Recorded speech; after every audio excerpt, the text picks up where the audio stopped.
barricades, set up for thousands. Nobody came. That single image, captured from the air, tells you more about Harry and Meghan's Australian tour than every approved press photo combined.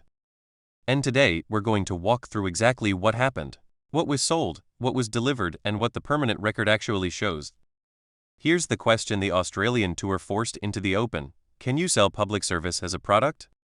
Not as a theory, as something that actually played out, event by event, day by day. And the answer the tour produced was this: you can try, but the attempt destroys both things simultaneously.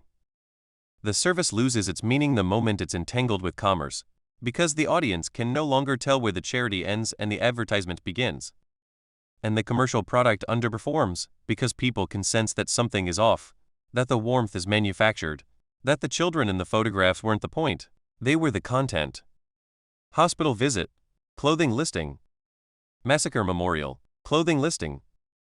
Women's refuge, $52,000 outfit. Queen Elizabeth Roman II understood this instinctively. That's why the Sandringham Summit in January 2020 was specifically designed to prevent it. Her position, stated plainly by people close to her, was this: you give service. You don't sell it. Selling service is prostituting the ideals that make service meaningful.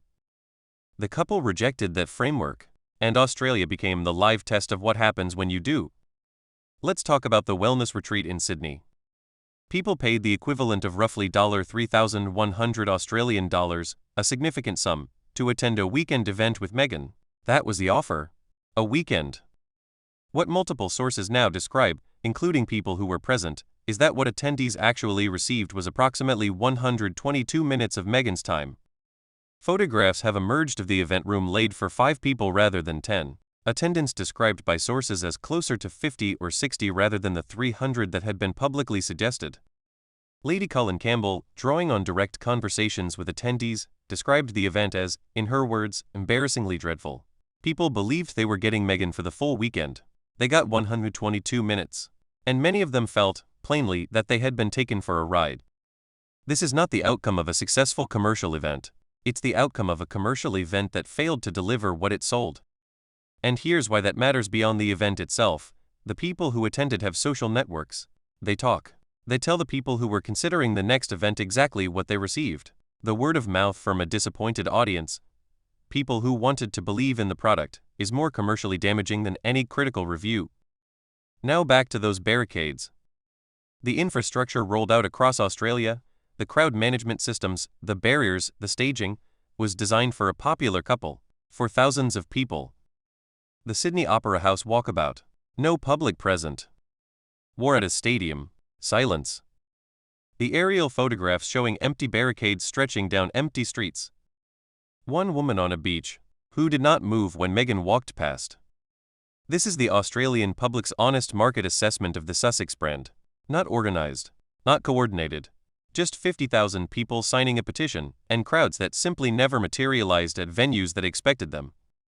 The gap between the infrastructure and the actual response is the gap between how the couple's team assesses their own significance and how the Australian public independently assessed it. The most controversial moment of the tour came at Bondi Junction, the site of a mass stabbing on April 13, 2024, during Hanukkah. Multiple victims were Jewish. The site carries specific and painful communal meaning. Meghan wore a blue and white striped shirt. Multiple observers noted the visual resonance with concentration camp prisoner uniforms and asked whether the choice was deliberate, accidental, or something in between.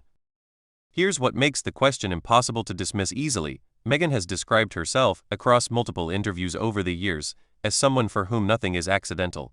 Someone who thinks through every visual element of a public appearance deliberately. If that self-description is accurate, the shirt choice at a Jewish massacre site was not an accident. If it's not accurate, if it's brand positioning rather than reality, then it was a failure of basic awareness.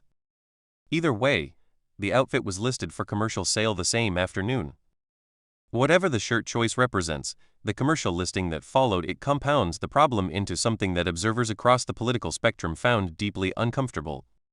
Here's what cannot be managed, edited, or PR'd away. The courts are running.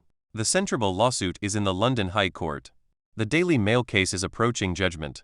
A formal complaint about the Melbourne hospital visit has been lodged with the Victorian Health Commission, specifically regarding whether parents were informed that the visit would be used to generate commercial clothing content. Regulatory investigations produce formal findings. Those findings become part of an institutional record that no sealed retreat and no approved photographer can touch. And layered beneath all of it, the internet. The approved photographs showed warm hospital atriums and welcoming children. The independent footage showed something different: children who, in Lady Colin Campbell's words, recoiled, who blanked Meghan or visibly flinched. Children don't perform social courtesy. They respond to what's actually in front of them. Both records now exist side by side. Anyone can compare them. The Australian tour was chosen specifically because it was expected to be the most favorable Commonwealth reception. If anywhere was going to receive the Sussex rehabilitation arc warmly, it was supposed to be here. What it produced instead was indifference. Not criticism, not controversy. Indifference. Which, for a brand that runs on relevance, is the most damaging outcome of all. The barricades are in the permanent record. The 122-minute retreat is in the permanent record. The woman on the beach who didn't move is in the permanent record. Queen Elizabeth II warned them, in January 2020, that this is what happens. She was right.